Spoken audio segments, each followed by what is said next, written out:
the list of artists that you've signed, well, it's probably quicker to name the bands you haven't signed that I like. You've got good Quite taste, so there extraordinary. probably shouldn't be too many of them. Could you tell us, just for people listening, just give us a quick list of from starting at MCA to 2005. Just give us a handful of some of the big ones.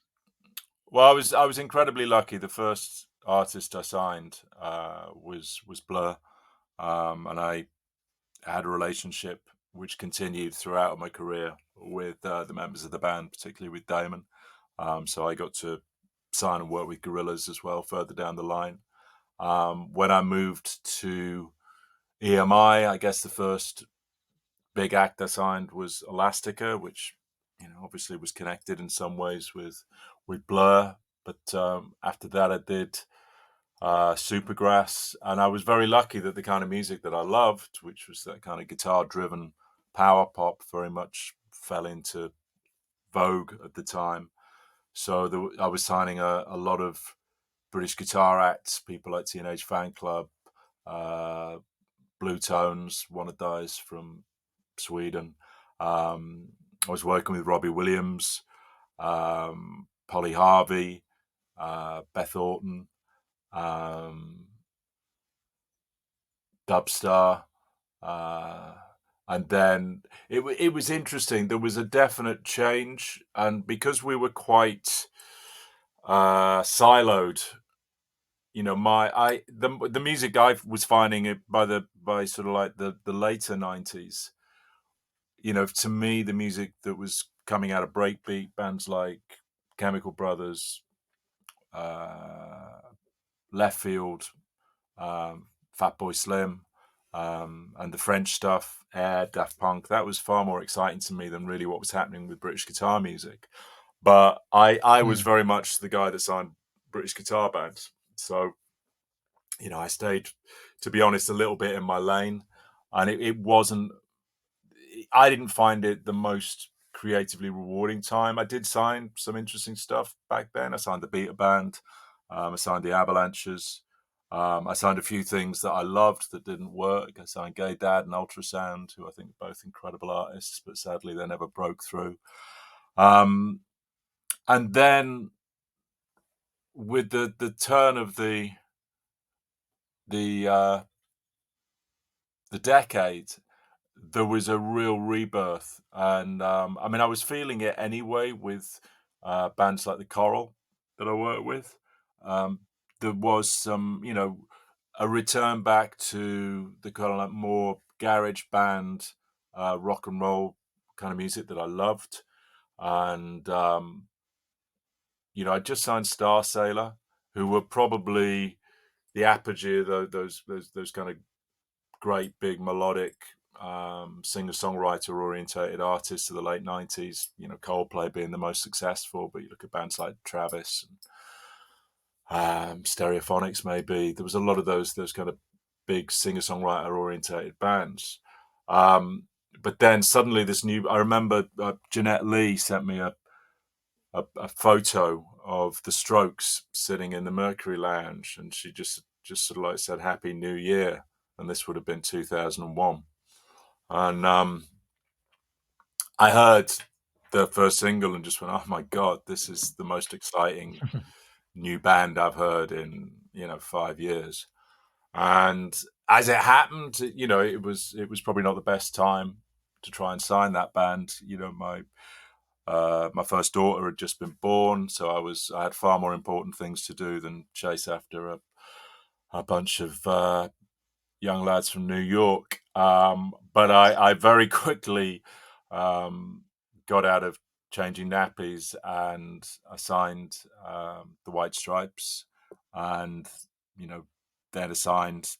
It's interesting. It was a bit like what happened with grunge, in that you had a kind of American or an international invasion, some great bands from Australia coming through at the time. That there was a kind of British backlash, and suddenly you had some great artists coming out of the UK. So I signed the Libertines, signed the Zootons, signed Kasabian, did a deal with Embrace, who were coming back with a new record. Signed some international stuff. Signed the Scissor Sisters, who was sort of like New York, San Francisco based. Signed Arcade So an Fire, incredible and then list. signed the Arctic Monkeys. So that was the last. The Arctic Monkeys were the last band I signed as a publisher. And then, Well, should we talk about that? Was that like a sort of full stop yeah, because absolutely, they're so yeah, extraordinary? and it was glaringly obvious how extraordinary they were. It Yeah. From the first time I saw them, which was at an underage gig, so they were playing to an audience of like 16, 17-year-olds. And they weren't much older themselves. Yeah. They had spots. They were, Alex actually was very cheeky at that on those early gigs with the audience, and was trading with the jokes and what have you with the crowd. So it was very different to the kind of performance he does these Yeah. days. It was much more. It was so Was this fresh. But I was this in London or no did you no go no. up to It wasn't. Sheffield It to wasn't see them? Sheffield. I got to saw. It was somewhere like Northampton, somewhere like that. It was about a good hour's drive from Like, London. And I think somebody had mentioned them to me and just said, "Oh, there's this new band. You'll like them. They're playing this club tonight." So I'd literally jumped in the car and gone up to see them, and they were amazing. And then they had all their songs up on MySpace. All their songs. They had 5 songs up on MySpace, and every single one of those songs was fabulous on every level. Just really well constructed, and lyrically so sophisticated. I hadn't good. come across, it's like the kind of lyricism you expect from a Jarvis Cocker or a Neil Hannon. It was streets ahead of anyone else that I'd encountered, and just did everything I Never said you possibly could to get involved with them. I was lucky that the manager was an old friend of mine, and over the years, he was one of the first managers, Ian McAndrew, that I met in the music industry. And when I was a young talent scout, I'd given him an artist that I'd discovered up in Bradford, a lady called Tasmin Archer. And he managed her and came back and okay. said, "Yeah, I'm managing Tasmin now, and I'm sure we can do a deal, Mike. I mean, I've already got an offer from somebody else, but if you want to." And in the end, I didn't end up signing her because we couldn't. I was at MCA. We couldn't match the offer that she had from. I think it was Virgin Music at the time. So it was lovely for Ian to sort of like reconnect with Ian and to actually be able to do a deal with him, having been trying to do deals with him for the best part of 15 years. My partner and I disagree over the Arctic Monkeys in not she feels quite much more strongly than I do that their early stuff when they were singing about doing a runner from the cab and the fight outside the kebab shop and that this is sort of stuff that's going to be studied for GCSE one day, like Larkin. This is most extraordinary sort of social realism being documented. The stuff about your Smirnoff Ice and your texting and all this sort of stuff that is going Yeah. to be very much of its time. And she feels quite strongly that the more recent stuff, that is now sort of singing about being millionaires in LA, doesn't do it for her in the same way. But It's still great, but do you know I would be where would you profoundly stand on that? disappointed if they had tried. I think the great thing about the Arctic Monkeys and what marks the band and Alex out as the real deal is the fact that they reinvented themselves with every record. And why they were so special was the fact, the very fact that they made that decision not to sign to a major label, but to sign to Domino, who hadn't actually shown any interest in the band, before they sort of like approached them, was that they knew by signing to Domino, they could be completely in control of their own destiny. Whereas if they'd have signed, say, to EMI, they would have been wrestling with EMI, who would have wanted to TV advertise, who would wanted to have released 4, 5, 6 albums. And EMI is a good company. You know, they are very, you know, they do listen to their artists.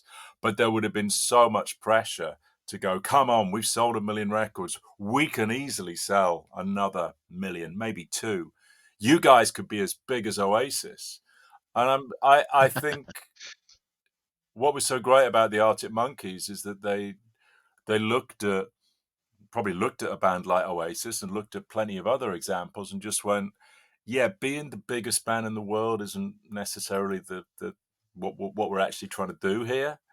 And by signing to Domino, they became masters of their own destiny. And I think it enabled them to, in a way, reinvent themselves pretty much on every single record they've made. And how wonderful to really come into your stride as they did on the 5th album with AM.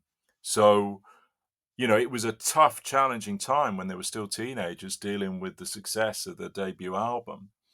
But by the time they made a real global crossover album with AM, they were ready for it and they could deal with it. And psychologically, they were prepared. And I just think it's a real tribute to them as individuals and to their management and to their record company. To me, it's been a really beautifully well-managed career. And where I would disagree with your partner is that I do think the later records will also be studied. And I think it is fascinating to see what an artist writes about, you know, very much in the way that, you know, you could say a very similar thing about Bowie, you know, that, to be honest, did he Well, ever yeah. really improve on Hunky Dory? You know, that was as good as it got, surely. But throughout his career, he's making genius records that all are worthy of examination. Yeah.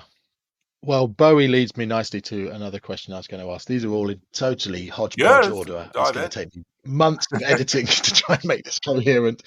But I have a theory about Damon Albarn that, first of all, Bowie was what I sort of grew up with. I've got 3 older sisters who were there in the 73, all that sort of. So they handed over to me Hunky Dory, Space Oddity, Ziggy Stardust, Pin-Ups, The Lad's Insane. As they were the first records that What I a kind great of grew up with. education. So that's yeah, yeah. And the first Roxy Music Oh, album, and Here Come the oh, Walnuts. And so it's like, my God, I've got the best yeah, you have. education ever.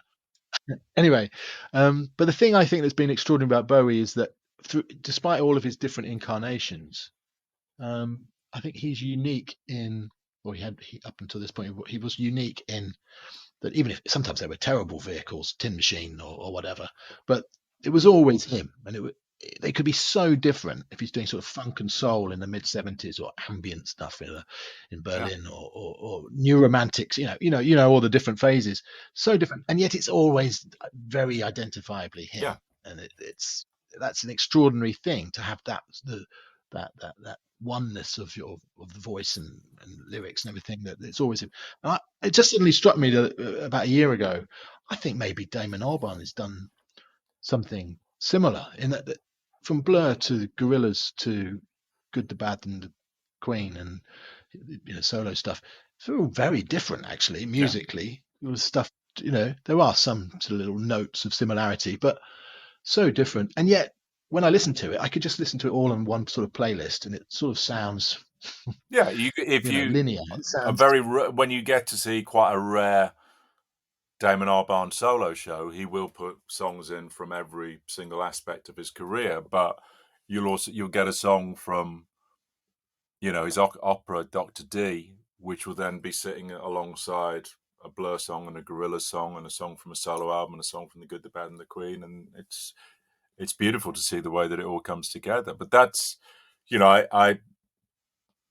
I thought it was, you know, and I vividly remember the barracking that he got, you know, with people laughing at him for being the blackest white guy in Notting Hill, and obviously there's a lot of competition for that particular title, but his embrace, you know, initially of hip hop, but then I think his embrace of global music around the turn of the century was very special.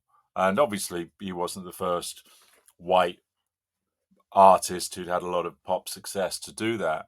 But the sincerity of his engagement and the depth of his engagement and his willingness to go to Africa and engage with these artists, bring these artists to the UK. You know, the work he did with Africa Express was phenomenal. And he opened my mind and my eye up to so much fabulous music.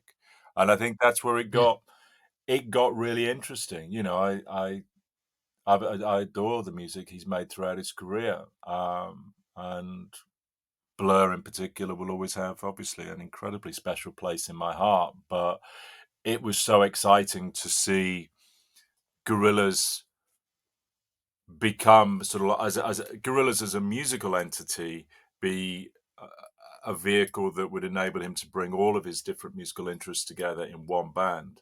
But also, I loved, you know, I was a huge fan of Jamie. I'm a big fan of graphic artists, and so I was aware of Jamie Hewlett in the 80s and early 90s. I was a big fan of his artwork. So the opportunity of the concept of a virtual band massively appealed. And the idea of Damon and Jamie working together, I thought was so exciting. And I was, really thrilled when that happened. It is an extraordinary achievement, I think. Yeah, I Just, mean, I still feel with can't think of anyone else who's managed it. no, and I think particularly with Gorillaz, I feel it's still only just starting. You know, you unlike say what ABBA have achieved with the virtual band. You know, Gorillaz is something that absolutely, you know, it was built to be, you know, a virtual concept. You know, you should be able to tour Gorillaz as a virtual project around the world, and you know, maybe that will happen at some point. I mean, I know they've had countless conversations about doing it, but I that's what I liked about it. I just felt it was on so many different levels. It was always about pushing things forward, which is why it's incredibly challenging for Damon to sort of like look backwards and go into the studio.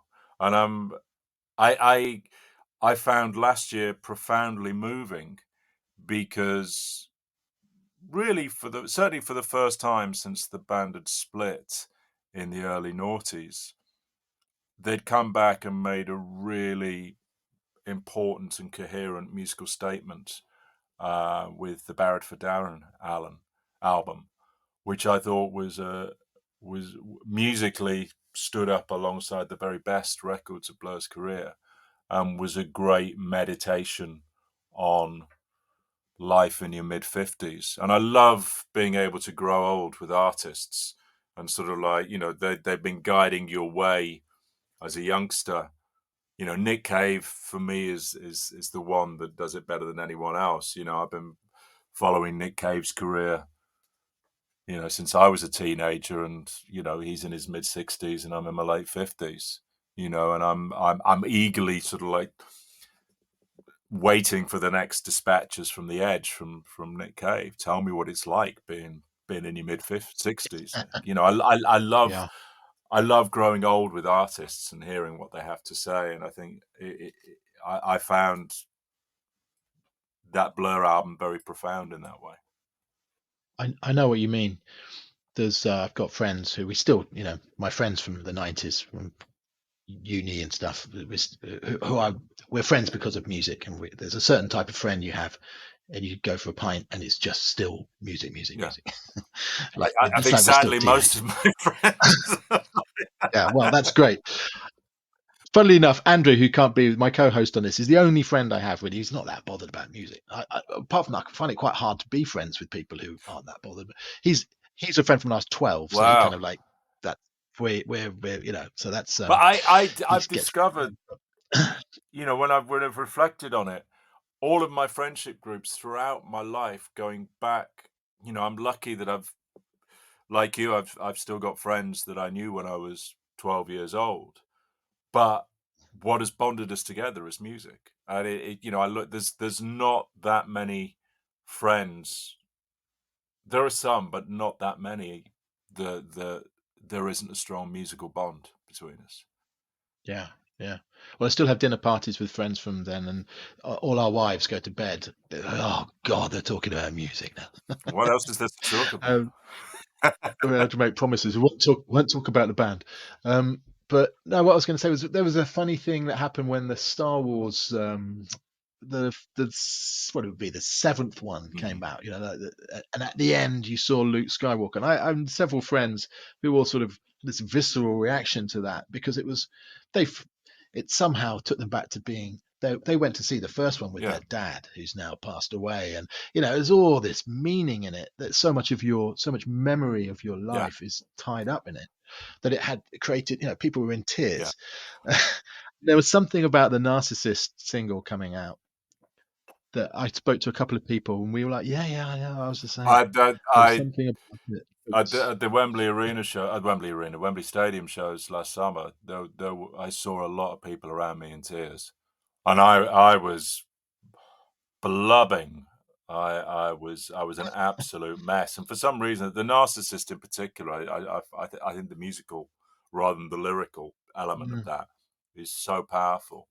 But it is because it's impossible to listen to it and to without reflecting on those who aren't around to be on the journey with us to here. And there's Well, I think it sadly quite a just lot. takes us back.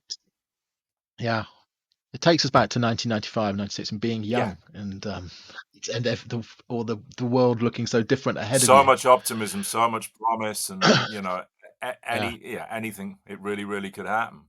And then I think that's all tied into it. suddenly, the reality of life in the 21st century is you Yeah. know we've made a lot of progress in some ways, and we've made some terrible steps backwards in so many others. Yeah. Going back to that period, then, do you think that was the most exciting period for the Britpop years? It Were you particularly having fun? I was certain I was having a tremendous amount of fun, I'd say, in 94, 95, 96. I've got to be honest, by 96 I felt musically I was really struggling to find new and exciting and interesting music. I think we'd all partied far too hard. I think we were all exhausted. No one had taken any time off. I felt that, as with every musical genre, it tends to start on the margins. It tends to start with the independents, and at the end of the day, a lot of the big Britpop bands, Oasis were on an independent, Blur were on Food, which was, even though they were part of EMI, it was still an independent organisation. Pulp were managed by Rough Trade. There was a strong independent ethos to a lot of the first Britpop acts. But by 96, it just felt, I remember feeling that, I could sign anything and it would get into the charts, and it did, and I'd really lost. I was losing my musical mojo at that point and wondering what the point of it is. And I was definitely I was drinking far too much. There were too many drugs around. It wasn't a healthy time. So it was great fun, I would have said. So like 93, 94, 95 were terrific, exciting times. And certainly I felt there was a lot of innovation in sort of like 93 and 94. By 96, the interesting music was, for me, being made by electronic artists. It was the music that was coming out of Versailles in France, the music that was coming out of Skint on the south coast of England. I wasn't hearing anything apart from, what the bands that had already had success were doing. I didn't hear much that was genuinely innovative from British guitar bands, new British guitar bands at the time. What was good, be it Pulp, be it Blur, be it Supergrass. They were all capable of reinventing themselves and doing interesting things with it. Sadly, the only band I felt, and it is, I think it is a genuine tragedy that Oasis didn't get to break the mold a little bit more. And I think Yeah. Noel Gallagher's solo career and Liam's solo career has actually been a lot more interesting than sort of like the Oasis career after Be Here Now. I think they've both made really interesting records. And I feel, God knows what it must have been like being in Oasis. It's a minor miracle that the fact that they just kept the machine running for as long as they did deserves tremendous respect. But I didn't feel that the kind of freshness and innovation that you saw on the first two albums, and to a degree on the third as well, was there. And that's a bit of a shame, I've always thought. Yeah. Seems crazy that for a period of a few weeks anyway, there was that sort of battle, wasn't there? Seems crazy in that time, looking back now, Yeah. that they were or who's better. I mean, Well, come I on. think that's what was really interesting about that time, and I remember thinking when I first got into the business, you'll never have anything like the '60s again. Because you just don't have that concentration of media. It seems impossible to imagine a band being able to dominate the cultural agenda in the way that the Beatles or the Stones did. And we absolutely knew in the mid-90s that we were living through a really remarkable time, that it was like the '60s again.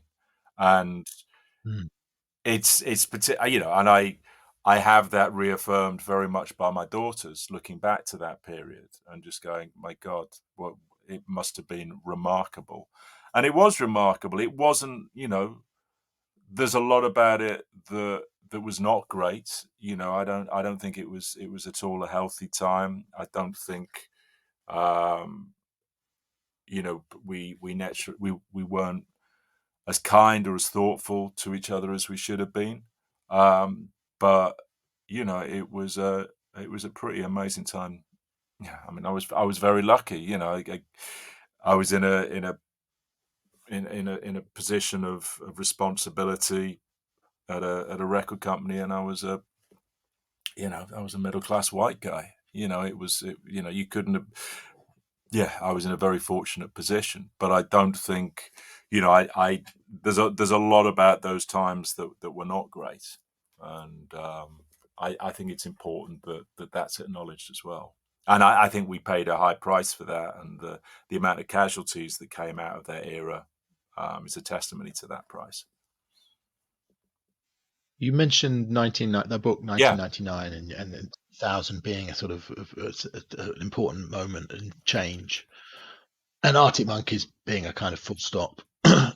All of those things relate to something I want to try and ask, yeah, but it's very difficult to find the vocabulary without sounding like a really old fogey, kind of reactionary old git. But I feel like something happened around then where music stopped being so important for young people. I could be wrong, so that's part of my question. But you and I were similar age, would go down to Camden or whatever to go just to buy a special flexi disc 7-inch or whatever, and we would hitchhike across country to see a Jazz Butcher yeah, gig on a Thursday night, or it was a almost religious pilgrimage going to yeah, places to see bands, and your collection, all your money went into buying music, and I just think that sometime around that period, was it just the internet, or was, I don't know, those tribes I grew up in Bedford. There was very strong goth thing, but there were skinheads and teddy yeah, boys and everything you imagine, but they're all drinking the same pub, almost like sort of different sects of the same religion would all come because they were all passionately into yeah, something, massively into yeah, music. Rasta guys yeah. in there too. So um, what happened? Uh, Sorry. I I think I mean, I do take an optimistic view of it, but I definitely feel that Mm. a lot of alternatives for people's time came along. So I think Yeah. the explosion of computer games, which, were around when we were kids, and, a lot of my mates would lose themselves on a Saturday playing Space Invaders or what have you. Um, Mm. but it wasn't in your living room.